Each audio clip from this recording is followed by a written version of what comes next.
All right. Cool. Ready to get started? Mm-hmm. Hi. Hi. Welcome to the Queen Electro podcast. That is the working title because she didn't like the name that I gave the podcast, so I'm not going to say it. But I had no other ideas. Even though it was an incredible name, so you can all just sleep on that. Queen Electro is a good name. Right? That's my That's a good name. Yeah, that's my Twitch handle. Yeah. So Yes, so please follow me on Twitch, even though I haven't streamed there in a very long time. But I will eventually again soon.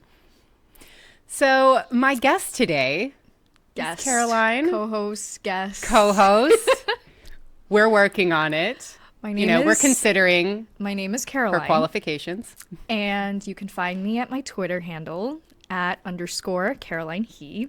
I do not Twitch stream, but I do other things on Twitter. But she will. Maybe I'll be a guest there. She has before, but she just doesn't know it. So this is our friendship. All right. So the reason that we wanted to start this podcast is because we are anime fans. But not only are we anime fans, but we are just like deep artistic souls. Just thoughtful, just, sit around drinking tea, just waxing philosophy. Yeah. And sometimes we find anime that do that too. Well, we've known each other for a long time. And having been friends and having, first of all, lived together in college for a while, and then now living so close to each other in the same area, we've just had like all of these different experiences of watching anime in like all sorts of different contexts and like points in our lives. And I feel like we've seen some really interesting, bizarre things. And this is no exception. Eye-opening. Not bizarre like, I don't know, bad. Like JoJo's Bizarre Adventure kind of bizarre. Not like that. No, that show is just bizarre. That's just bizarre. Yeah, so one that we saw recently, and I say like I've seen just a few episodes of it because I'm waiting for the rest of the dub to come out. She's seen the whole thing because she likes to read while she watches anime. Yeah, so I had the experience when we watched the first couple of the dub, which I actually thought was pretty good. But I'm Funimation, Yeah, I'm not opposed to sub or dub, but I did watch the rest of it in actual sub. So I do feel like I have done that before. I have done that before when I've gotten into a show and I'm like, okay, I just really need to keep watching this, so I'm just going to watch the subs. But I felt like this show, it's pretty cerebral, so it is. I didn't feel like a rush to watch it because I'm like, I can just sit on the episodes I've watched and just think about them. So the show, which we've been talking about for quite a while and haven't even named yet, is Sonny Boy. It came out in summer of this year, and it's 12 episodes, so a short show. It doesn't really, as far as I know, it doesn't open up to, a second season, right? I don't think so. Yeah, it's as it is, it's self-contained, I guess. Yeah, I think that's maybe a point of contention for some fans, but I think that's the case for a lot of these short series. Yeah. Mm-hmm. Anyway, but you could binge it, but it's not really a bingey show. It's definitely more of a, what am I watching?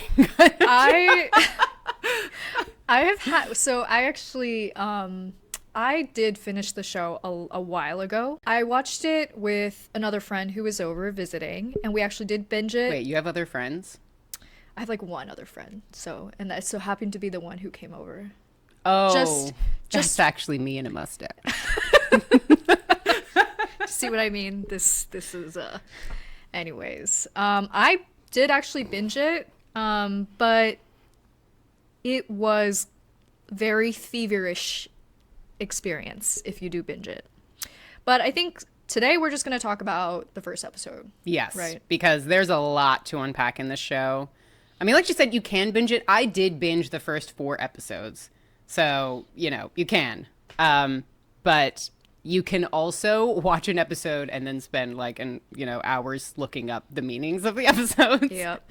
So that's kind of what we're thinking here with this podcast. We wanted to just start out with episode 1 because even there, especially because it's like the intro to the show, so they're throwing a lot of stuff at you. So we thought we could kind of just spend a whole episode on it. Yep. So basically what we're going to do is first I'll just read the description of the show in general in case you haven't seen it. Obviously, there's going to be tons of spoilers. So if you're planning to watch it, maybe like pause and then come back after. But we are just talking about episode 1. So you only have to watch one. It's 20 minutes. So you could just go do that right now. The description is 36 students, some with newfound superpowers, find themselves all alone in their high school, adrift in a black void. Unable to contact the outside world. Some students try to impose order, but are faced with opposition. That is like the simplest description of the show. And even with that description, you're kind of like, what? But it does hook you. So I think that is basically just a summation of the first episode. It really kind of goes off on another like deep end. Yeah. After the first episode, after you read that description. And the name of the first episode is The Island at the Far End of Summer. So you can tell just from there that it just continues to be out there. Far end, yes. Yeah. So what we've done is we've prepared 3 prompts for each other that we don't mutually know about.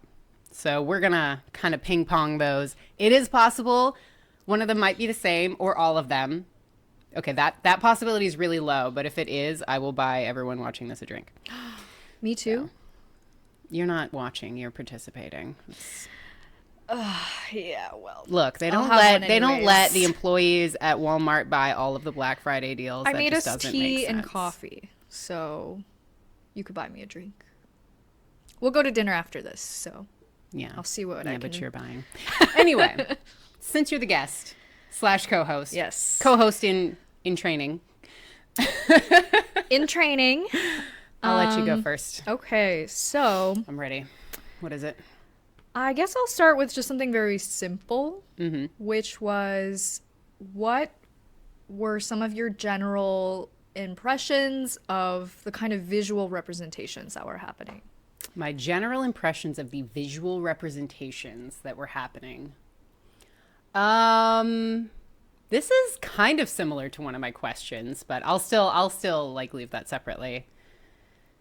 I think one that a lot of the visuals are meant to be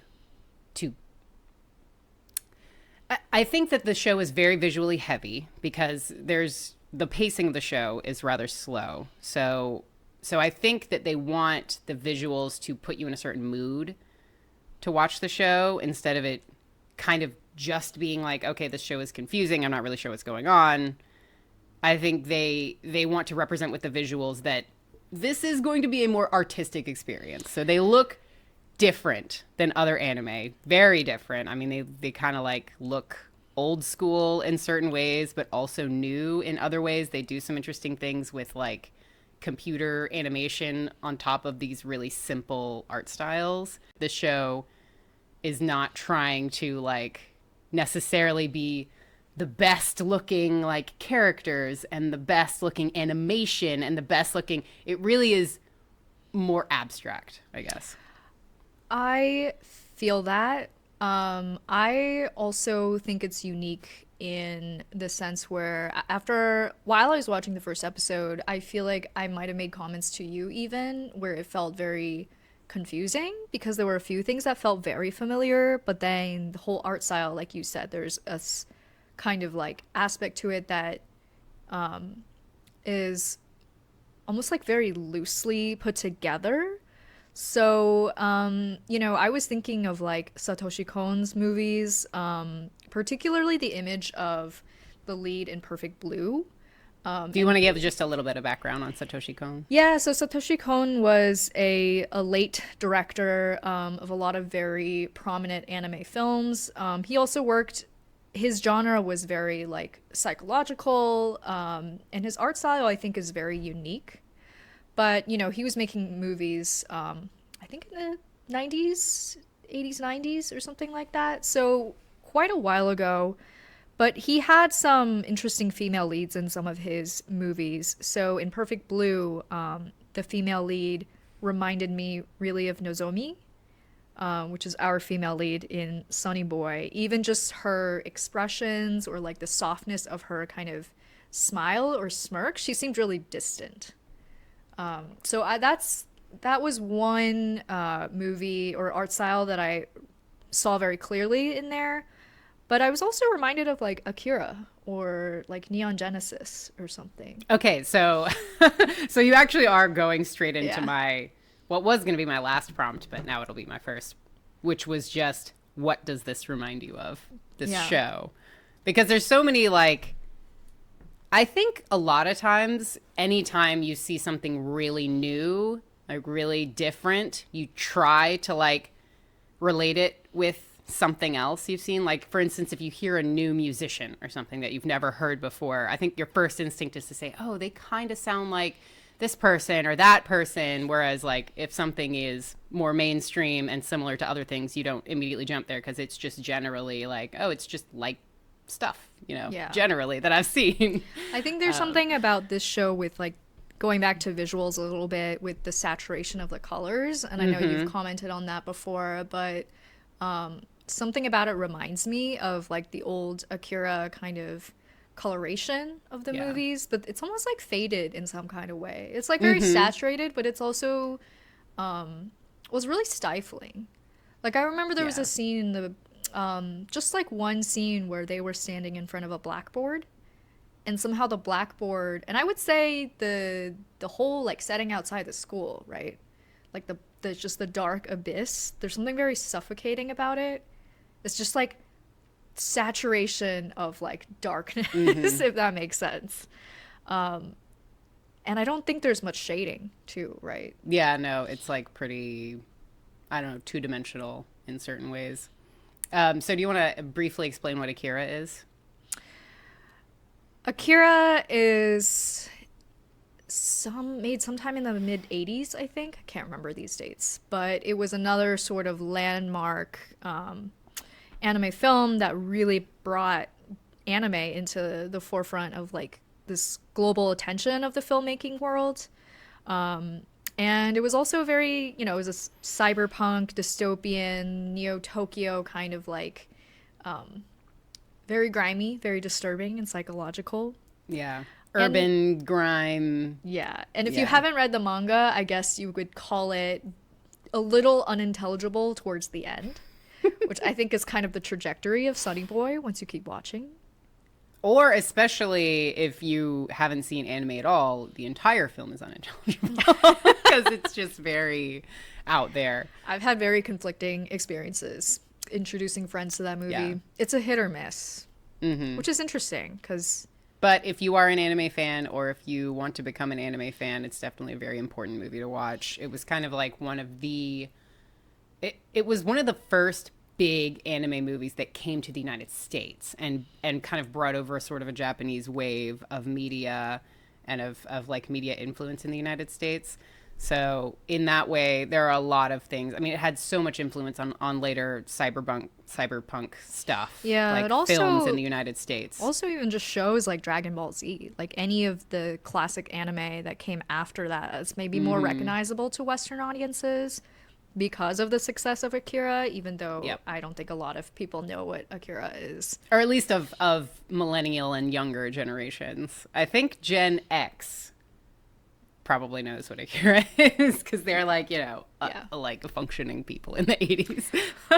Well, so I think with Akira, if we take that example, if we take Satoshi Kon's movies, even if we go with like classic Hayao Miyazaki filmmaking, you can look at the characters in all of their films or all of their shows, and it just looks very. You can place it with like a filmmaker, you know, or with a studio or something. Yeah. I thought the characters, just visually in Sonny Boy, were very plain. Oh You yeah. know, like there was no sort of, it's like they didn't try that hard. Not that it's in a bad kind of way, but I think the emphasis is not really on just like a very striking sort of character design. But So a couple of the things that I put in my list of things this reminds me of just have to do with the visuals, which is Art Deco that I've mentioned before. That's very simple, like simple, straightforward, not, like based on bold lines, bold colors, or like Picasso, because like his art is not meant to be like, this is what a beautiful woman looks like. It's more meant to convey like a certain tone or a certain like, feeling towards the subject matter. And I think that's more what they were going for in this show, is really just trying to put you in a mood, and less so there are some aspects of the art that I think are very beautiful. The way that they have like certain elements of the show, certain items, it's very like pop art, kind of like you're watching an Yeah. Andy Warhol painting or something, of just like super bright colors. yeah.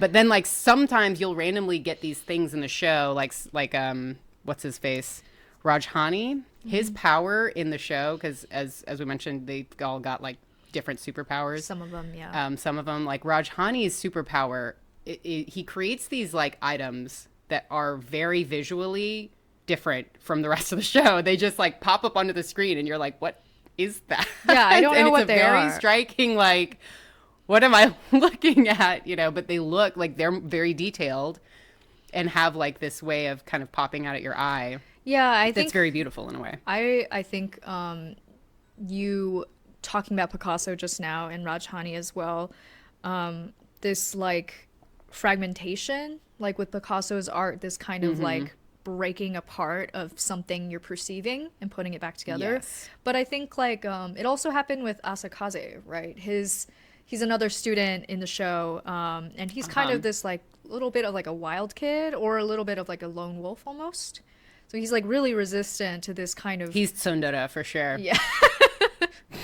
For the uninitiated, you might want to Google that. It's but basically a character that like inside of his deepest heart of hearts, he's like a good person, but he likes to put on sort of an anti-hero kind of like, well, I actually hate everybody in the world and everyone else sucks, but he Yeah. actually kind of like cares about the other characters. Well, so he is right now. He's the character really resistant to this emerging leadership hierarchy in the school, which I guess we didn't really go He's a in. rebel. We didn't go in depth there quite yet, but essentially, the first episode starts off with our two leads, Nagara and Nozomi, and they're kind of, they're also adrift, and I don't think it's clear if they got powers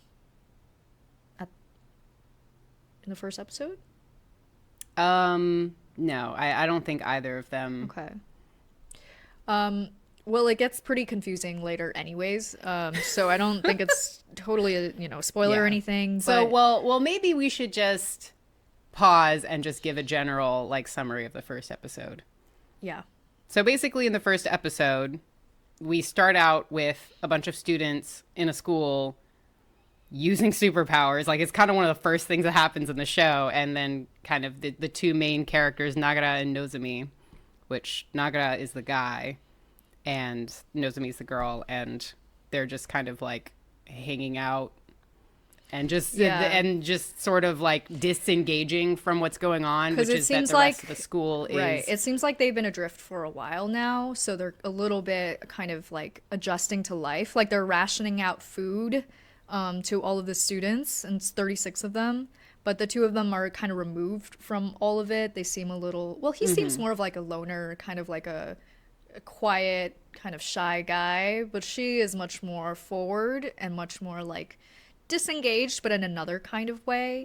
like actively, like Yeah. kind of actively against taking part of the kind of Lord of the Flies-esque structure that starts to build. But it's definitely not affecting her psyche in a very, in the kind of way that it's affecting Asakaze's psyche, where he is like just very frustrated, upset. But for her, she's kind of like no, this is just my motto. You know, I refuse to do certain things, and I don't really care if you try to come here and change my mind or anything. She reminds me of me. Like She an does. anti-authority sort of.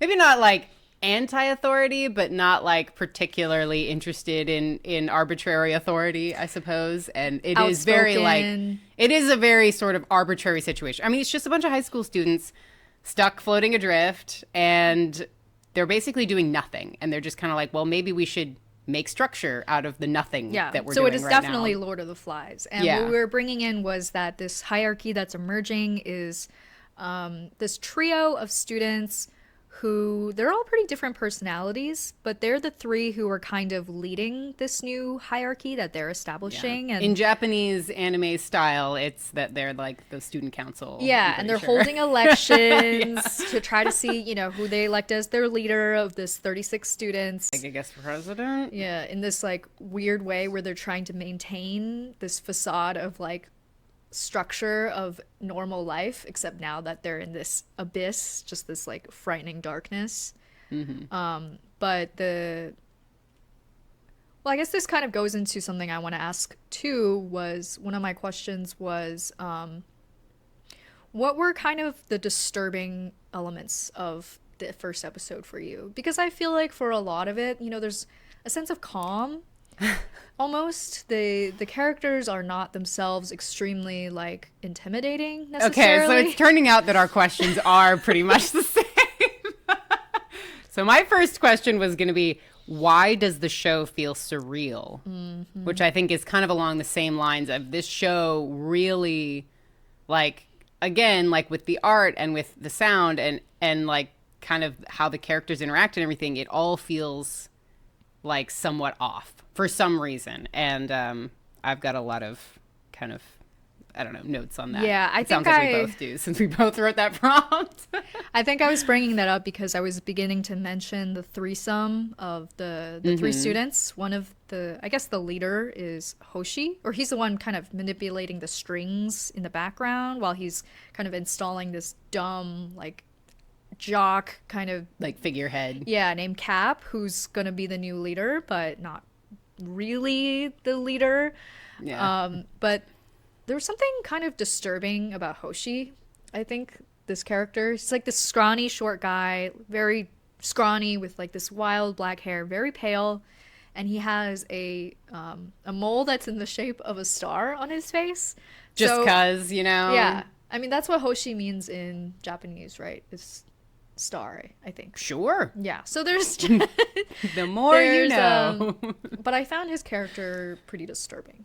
Just like very unsettling. Oh yeah, and I think one aspect I think of the powers in the show is that they seem to be kind of related to the students. Just, I guess, the psychology of the student in certain ways, because Hoshi's power, which is really hard to figure out just by watching the show, you really kind of have to like look it up to figure out what it is. But his power seems to be able to force imagery into other people's brains.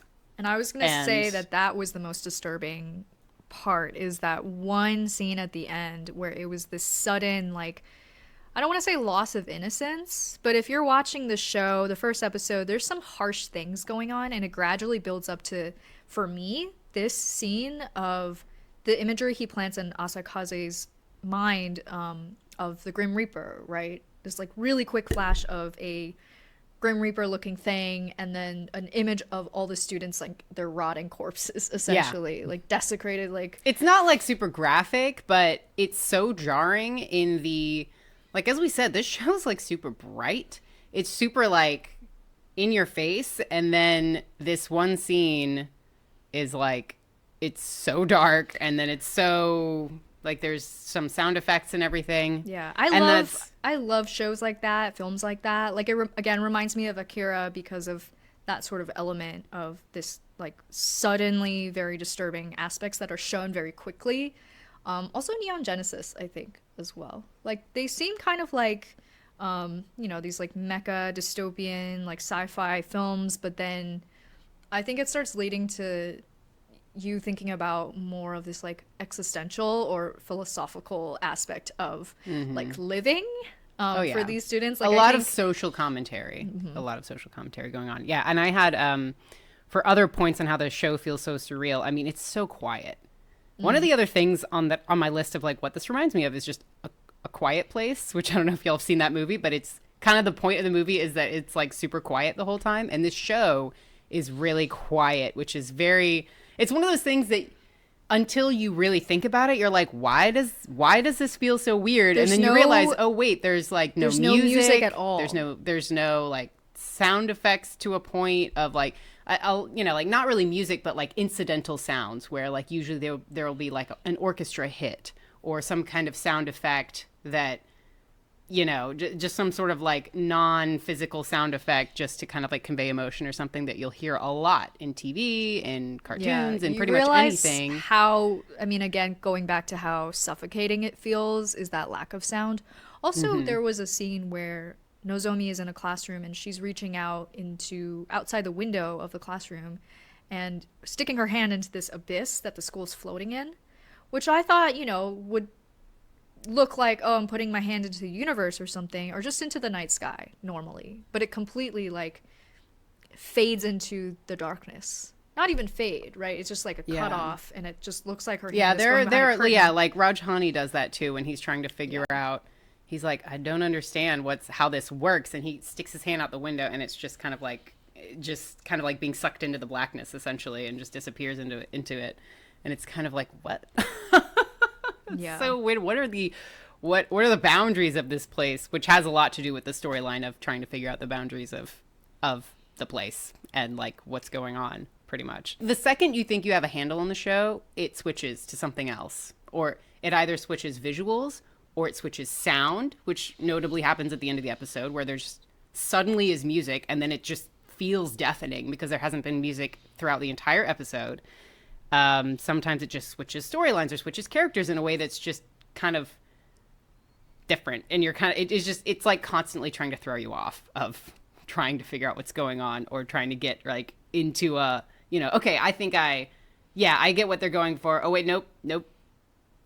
I don't know what they're going for anymore.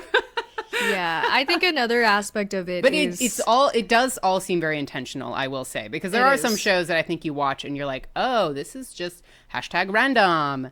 Whereas in this show, I saw a comment on Reddit that I thought summed it up perfectly. It's like, this is either like the most brilliant show I've ever seen or it's total garbage, but I just keep watching anyway. It's hard to tell. It's because it's kind of like, you definitely watch it hoping that it goes somewhere because it kind of feels like it is going somewhere and it doesn't feel super random. It feels like everything is being done for a reason. But it feels totally unpredictable, I think. Yes, it is very unpredictable. I think the show builds a sense of isolation for the viewer too. It just feels very, I mean, even the way they talk about technology and the way Nozomi is like throwing away her cell phone, refusing to take part in this like connectedness, this like virtual connectedness. And that's another thing that I thought was kind of uncanny valley. It really is kind of like, are we in a fantasy world or are we in real life? But it really is kind of really close to being both because all these crazy things are happening. They have superpowers. They're stuck in a blackness of whatever space. I don't know. They're stuck in a black void, but like their cell phones work and they can, Amazon. They can order things off. There's this one character with a superpower where she can just order anything, so they can get anything they need. They can communicate with each other via their cell phones. Yet they feel so isolated. I mean, still removed from like this real world. It's odd. It is very odd. And then I think like with the subtlety of the acting and the characters and just. It's not, nobody is like particularly in your face. It's not like other anime, I would say most anime characters are pretty like bombastic and they fit very neatly into these sort of archetypes. And then of course the way that they're acted is like very in line with whatever archetype that character is supposed to be. But in this show, it's not like you're kind of thinking that certain characters might be fitting into certain archetypes, but then they kind of shift gears or you explore their character more. But largely they're they're largely apathetic, like in a way that is unusual for anime for sure. Because it's like I would say 3 or 4 of the characters in the show that are featured a lot just are generally kind of like, I don't know, whatever. They're just kind of like whatever about a lot of this crazy stuff going on. Yeah, That, I mean, I think, and that I think is part of why it's so weird to watch, because you're like, it's a fantastical world, but then these characters are acting kind of like almost bored in certain ways, and just it's weirdly realistic in certain ways. Like, I do think that this is how high schoolers would react to being thrown into this new situation. They'd probably be freaking out for an hour, but then after that, they'd just be like, okay, now I'm bored, you know? so I think that's a really great lead up to, I guess, something I want to explore is that relationship or that juxtaposition between the two leads, Nozomi and Nagara, which they're both very different. They're supposed to be, I guess, foils to each other. Nagara is like what you were saying, the character that's extremely apathetic or just resigned to this fate almost, and is kind of just milling around, like not knowing what to do. Whereas Nozomi is just kind of at peace with like who she is or like what the situation is. And I think that interaction at the end where they're kind of flashbacking to right before they get thrown into the abyss randomly, their interaction on the rooftop. So I think there was some really great dialogue that came out of that one scene that stumps me and continues to stump me. And I don't understand, how it was or why it was inserted in there. What was the about the flowers? No, different dialogue. Well, they did talk about the birds and everything. That feather that keeps showing up, which I'm not sure what's going on there at this point, but there seems to be some kind of tie with some of the imagery that we see depicted that has to do later on with this abyss now. I think the feather is a constant. They keep showing shots of that rooftop of the tree, the top of the tree with the bird and then without. But she has a few lines in there. So one of the lines that was really interesting that Nozomi said was, "You should let everyone be free," versus the world should be fair to everyone. So those were two kind of like options she was presenting about the world. I think she said this to Nagara, where she was asking, should we be free or should the world be fair to us? And that was kind of like very large question that I don't think there was supposed to be an answer to. And then she also constantly asked him while they were on the rooftop in the flashback, do you have somewhere to be? Yeah, that was a really odd. So like, again, there are these bits of dialogue that are kind of like, okay, this seems like a normal conversation, but in the context of the show, why are you talking about this? Or like, why are you focusing so much on this random, seemingly like normal conversation? It makes you think that there's more that they're getting at here. Yeah, that's why I think some of the lines are, like you said, in the context of the show doesn't make sense necessarily at this moment, but I think is largely for the audience. I think there's some lines said that is like almost the show just speaking directly to the viewer and asking these big questions. I don't know if you felt this way, but I definitely felt like, because it doesn't fit into the scene, it doesn't fit into this context of this dialogue within the characters, but it's speaking to me on a level where I'm like, whoa, like suddenly I feel a little separated from the show. Yeah.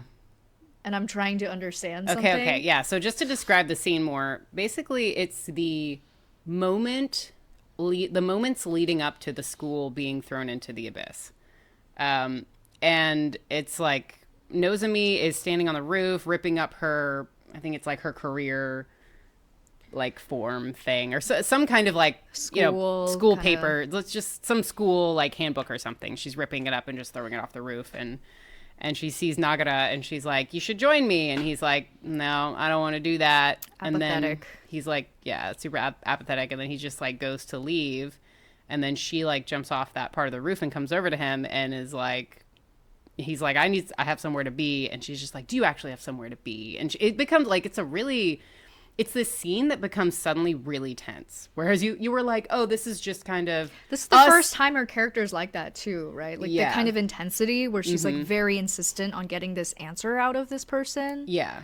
She seems very omnipotent. Like there's something about her that just is also, she's a character that feels very different from all the other characters. I mean, obviously. In the scene, it kind of just feels like what they're at first, like, again, a lot of times they do something and you're like, okay, I know what they're doing here, but then that's not what they're doing, because at first it just seems like it's just showing us their first interaction, and it's like, okay, well now we know how they met, but then it quickly turns into a like a tense scene where Nozomi is like essentially like yelling at Nagara, like, why are you trying to leave, like, where, do you actually have somewhere to be, or are you just saying that to get out of the situation?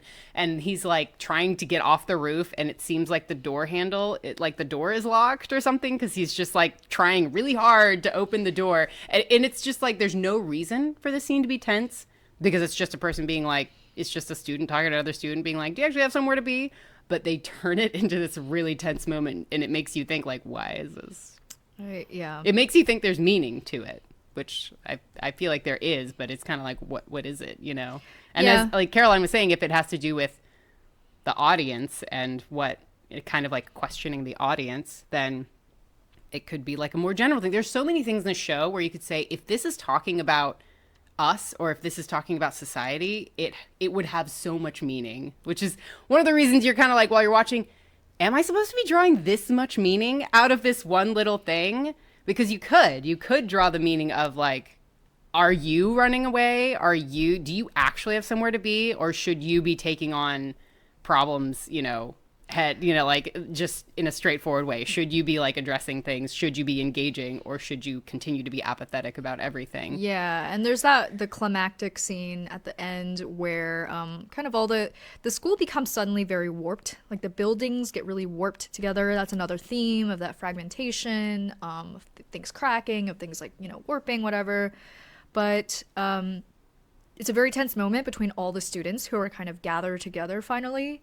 But then Nozomi is just that one character on the side who is kind of looking towards something in the abyss. And it's never quite explained, but she keeps mentioning it, that there's something bright that she sees that it doesn't seem like anybody else sees. And then she kind of just runs across, the building and then leaps into the sky. And it's like the most like freeing moment, I think, of the entire episode. All the time, everything else feels very, again, I keep using the word stifling or suffocating. But just in that one moment, and she has this great line, I can't remember it totally, but she's making an analogy to, would you rather be a sunflower, or a dandelion? Right. So would you rather reach for the if brightness? You see a sunny place, would you just look at it and do nothing, or would you try to or would you rather be happier, I guess, right, amongst the other dandelions or something? Can't remember. No, so the analogy is that if you're a sunflower, then because sunflowers do a lot to like turn towards the sun, but they can't move. Whereas if you're a dandelion, you can freely drift along and like go to where the sun is. Yeah, mixed up my metaphor there. But yeah, and the way that they presented it too was a little bit confusing in the show, because it's this really quick dialogue with very few words where she's just like, would you rather be a sunflower or dandelion? If you saw a sunny place, would you go to it, or would you just continue to look at it? And Nagara is like, I think I'm a dandelion. And then she's like, great. And then they just jump off the roof. So it's that's why I just keep thinking, and I think this is my last thought, is that Nozomi is not of this world. I mean, she just feels like that kind of really quirky sort of character who exists in a different world or sees things that nobody else sees.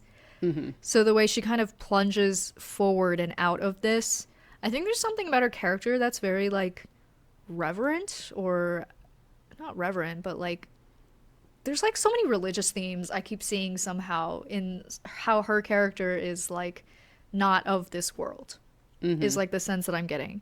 And then literally the last scene of the episode is them plunging into the ocean, which is jarring because it's this vast blue ocean which all there was before was this complete blackness around them. And then they end up in a new place, an island. Yeah. It's just suddenly like, boop, you're in a new place now. Everyone just is instantly there. It's not like there's no transition or anything. So I guess it ended in a way I didn't expect, because I thought most of this show was going to be like them in the school, stuck the whole time in this empty abyss. So it's really interesting how they're going to carry this concept forward into this new world. And if it's also a stifling world, or if it's like an island is ocean, everything is like vast and open. So it's like a completely opposite setting. Have you ever seen any David Lynch movies? Yes, I have. That's another one of the like, I mean, obviously not nearly as disturbing as David Lynch. But in case y'all haven't seen it, he's the one who directed Eraserhead. And he's also directed a lot of really like mainstream stuff, but in the beginning, like right when he was in film school, out of film school, his main like thrust was just directing these like really sort of surreal, disturbing like short films and movies like Eraserhead, where it kind of seemed like largely the point was to just make you uncomfortable and you know, kind of get at a very specific like feeling of discomfort that I just don't know of any other filmmaker that has done the same thing in such a surreal way. It's like, it's not always surreal, I think, which is like the key to this, is that there's so much realism. The characters, everything, there's so many simple elements. The school is set up, you know, in a recognizable way. Like, it's still reality, but the surreal elements plugged into it just completely throw you off. Yeah. It's a very simple show in many ways, which gives, I think, the show makers a lot of room to play with just the mood and the acting and the sound and the visuals and everything, because otherwise, I mean, the set is like you're on an island or you're in a school. And it's not like other shows where you're going to have a bunch of different settings, like different people's houses and different places and different, like you're going out and seeing other people. But no, it's a very contained, like there's very, and you know, this is just in the first episode though. So, you know, other things happen later in the show. So I guess can give a preview of the next couple, which you've seen, not to give anything away, but just that they seem to be on the island, and it seems like there's some kind of plot being moved forward on the island. In case you're thinking, oh, this is just a random show where they're transported into like every, you know, place possible in every episode. So I think that's kind of interesting that it opened up from that abyss into this new world, and seeing where it goes, I guess what new settings it goes to, or why the world was plunged into the abyss and is now being plunged into this new beach setting is interesting. So I had one other prompt, and we got to get real thinky about this one. What is the significance of this happening to high schoolers?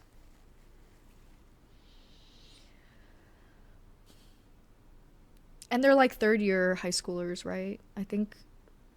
It's definitely the main two characters. Yeah. If not all of them. I don't know if they're all in the same class together. I'd have to go back and look again. I don't know. Have you thought about this? I have. I think about once I start to describe it, you'll get where I'm going. And it's not something that I picked up on the first time that I watched the show, because again, I kind of binged the first few episodes the first time I watched, but then the second time I watched, I started picking up a lot of these elements of pretty much like the arbitrariness and the ephemeral nature of high school and of certain things in life, but definitely high school. Like, for instance, there are several parts in the first episode where students are kind of like, why are you studying? Well, I'm studying, you know, because we're eventually going to go back to the real world, and, you know, in the real world, like, studying matters, and like things like just making up arbitrary rules that you just have to live by.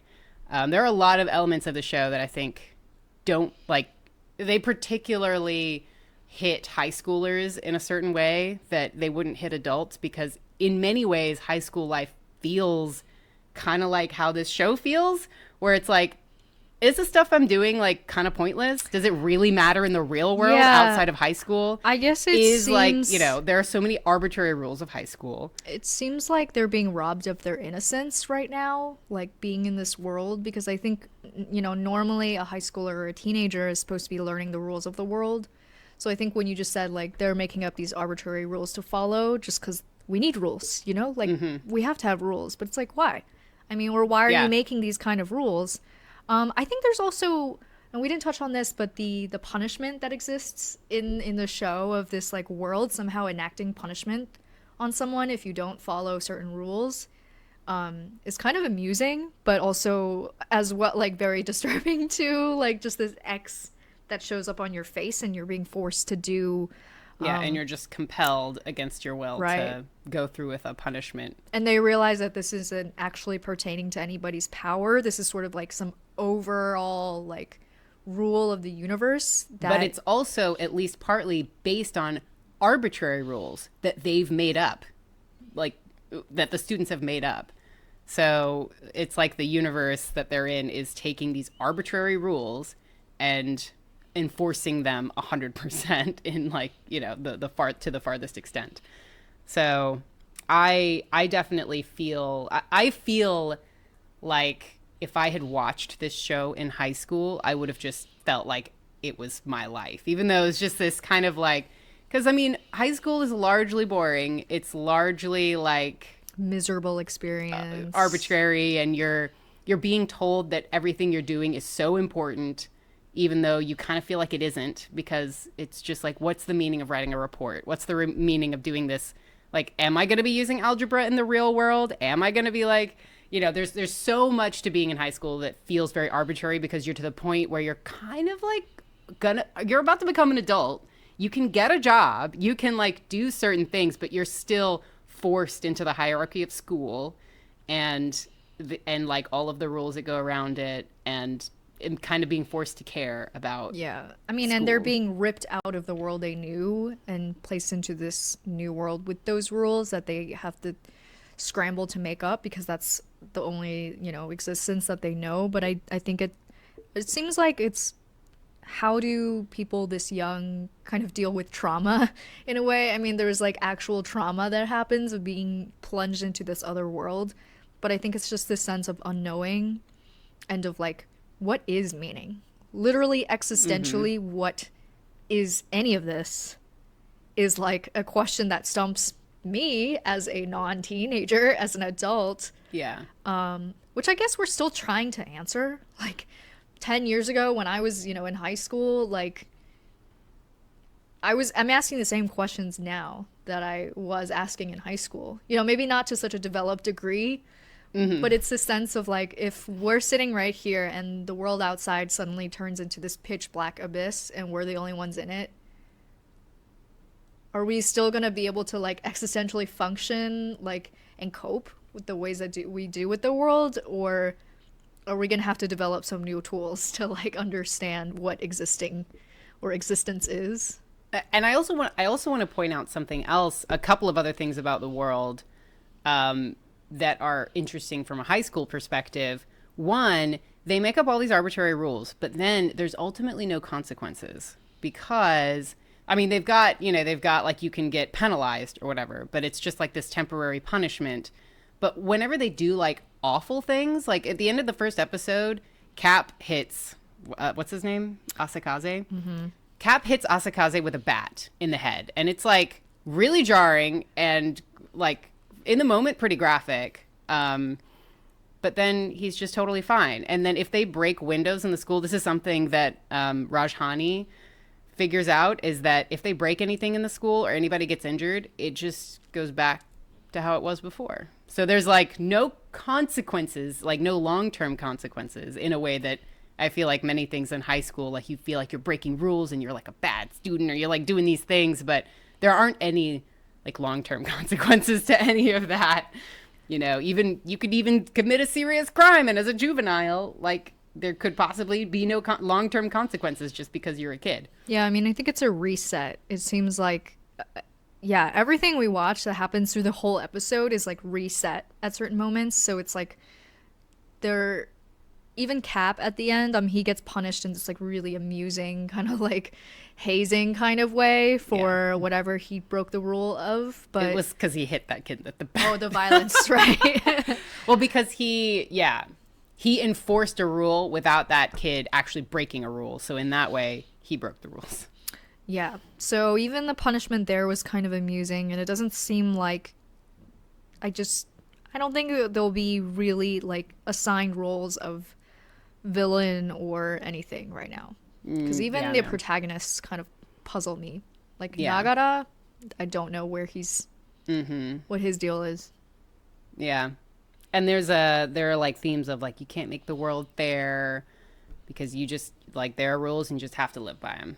Like even if they made these arbitrary rules, you can still get punished by them. Yeah, so maybe this world is an experiment for them to break out of that. Yeah. Which I guess is like teenagehood, youth is like a chance to do that, and then you know. And one other thing that I'm probably just reading too much into, but I thought I was cool for making this observation. So the school is like sinking into the abyss. And that's like something that they notice like before they even go to the island, because in the once they're at the island, it's literally sinking into water. But then before they're at the island, it's like sinking into the darkness. And I just thought that that was probably an allegory for like the time limit on this period of your life, the time limit on having the high school experience, and it just like kind of going away before your eyes. Wow. That's sad. What do you think? Do you think that's accurate? Because they did like point out like, is this place sinking? Well, they took a second to like. I mean, I guess that's the thing with like high school, but also with college in a sense is that it's like a very demarcated, you know, like specific time, and it's like there's a lot of boundaries on this time. It's 3 years of high school, you know, in Japan, and then 4 years in college or whatever. So it's like, but then once you get beyond that, like at this point, there aren't easy boundaries for you to kind of parse these things out in your mind anymore. Yeah, but that's why I had it being tied to the significance of it being high schoolers, because again, that's like high schoolers do have a time limit for when they can explore the world and explore like the meaning of rules and the meaning of hierarchy and the meaning of powers. Like I thought that the powers were pretty much that. I mean, and they explored this I think later in the show, but I think the powers are pretty much just like directly, they're more fantastical versions of what you see as a high schooler. There are certain people who are like amazing at sports. There are certain people who seem to like, they're just like really smart and they do really well in their grades and everything. And the like all of these kind of like different people who are recognized for having these abilities that weren't necessarily like that they didn't really earn. They were just given to them. They just got them, you know, naturally. You're like naturally a smart person, you're naturally a talented person at this one thing. And I think they kind of touch on that a little bit in the episode when they say things like, you know, like one of the student council members, what's her name? Machi. So she, I think, kind of gives a little talking to Asakaze and his friends, like, you know, why are you proud of having power? Like these powers are just randomly given to you and they don't really mean anything in the real world, which again is like true. When you're in high school, it just seems like there are these people who have these abilities, you know, they can like sing really well, dance really well. And it just seems like so important and amazing. And then like, it doesn't matter in the real world. It only mattered in high school. That's why I think a lot of these lines that they ask each other, you know, stuff that Machi says or whatever other character is directly asking the viewer. I mean, because some of these feel very like out of left field, like to some of the characters. It's just like, it doesn't make any sense. Why would you say that? Yeah, so me kind of like tying meaning to it about being around high school life is how I've made sense of it, but I'm certain that that's not like the only interpretation you could bring out of it. It's very meta. Yeah. Yeah. You could draw a lot of meaning out of almost every single line in that show because it's paced in such a subtle, understated way that you're like, okay, every single thing that happens you feel like has meaning. So that's what I love about these shows. Mm-hmm. And like why I love a lot of these old anime. I mean, this is like my genre. It's just like very philosophical without trying too hard. I don't know if it's trying too hard. I guess it depends on what you mean by trying too hard. I guess you're just gonna have to watch the rest of the show. I will. But so maybe next time, if we continue this conversation, we can group some of the episodes together. I think that'll be easier. Yeah, although I think some episodes might need more time than others. I think towards the end, it definitely will. Yeah. All right. Cool. Any other thoughts? Any closing? I'm just excited to kind of move forward thinking about some other things. Because I think a lot of questions will be answered and a lot won't be answered. It's kind of like if y'all have seen Lost before. Feeling lost. Well, no. So have you seen Lost? I haven't. Okay, well. No, I know what it's about. I know, what happens. So. Well, but but what I'm going to say, though, because if you did watch Lost like I did when it was, on TV and felt like you wasted a bunch of years of your life at the end, this is not that show in that it does kind of have a feeling like Lost where you feel like things are leading somewhere and things have meaning. But it's different in that I think each episode has its own meaning and it draws meaning within the episode instead of everything being what's going to happen? It's less based on trying to figure out what's going to happen and more trying to figure out the significance of everything in the show. I don't think you'll be able to predict anything. Really the outside significance. I think it's a cerebral thinker. You're not just trying to figure out the world. You're trying to figure out what the world means in real life, in your life. I agree. So in that way, even if you're worried it's going to be like Lost and not really go anywhere, like Lost didn't really go anywhere and had an arbitrary ending, that's not the point of the show. You could watch one episode and be like, wow, that was interesting. I wonder what it means. And you could talk about it for a while like we just did. A whole hour. I just looked at a naked wrist as if there were a watch on it. You can look at mine. As if for a whole hour. Okay, well, I think we had a great, productive, interesting time today. Yes, great, productive, and interesting. All those things. So remember to subscribe to the channel so that we can know that people like this and we can make more videos, and go watch the show because it's interesting. It's amazing. It's very interesting for sure. A thinker. All right, great. Well, we'll see y'all next time. Maybe we'll have a real channel name by then. So, bye. Bye.